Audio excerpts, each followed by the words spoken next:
Goat divorce.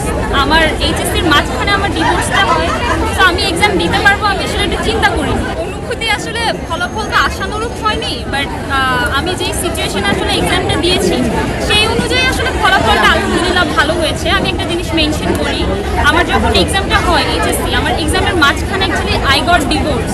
আমার এইচএসসির মাঝখানে আমার ডিভোর্সটা হয়, তো আমি এক্সাম দিতে পারবো আমি আসলে একটু চিন্তা করিনি। আমার আম্মু আমার এরকম হয়েছে যে আমি সারা রাত কান্নাকাটি করছি, সারা রাত কান্নাকাটি করে ওইভাবে আমি এক্সাম দিতে যাচ্ছি, কান্নাকাটি করতে করতে যাচ্ছি।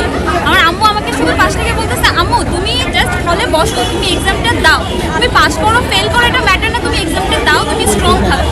তো আমি আসলে ওইভাবে আমি এরকম হয়েছে যে আমি লিখতেছি, আমার চোখ থেকে পানি পড়তেছে, আমি আসলে এইভাবে এক্সামটা দিচ্ছি।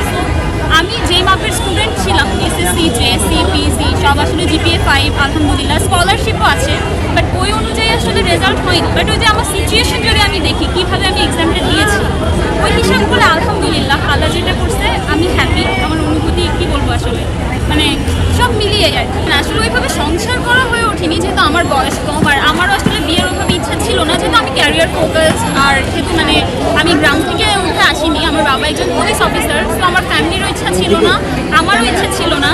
অ্যাকচুয়ালি অ্যাক্সিডেন্টালি এখন তো ডিটেইলে এত বলার তো আসলে আপনাদের টাইমও নেই বা আমারও টাইম নেই, তো অ্যাক্সিডেন্টালি আসলে বিয়েটা হয়।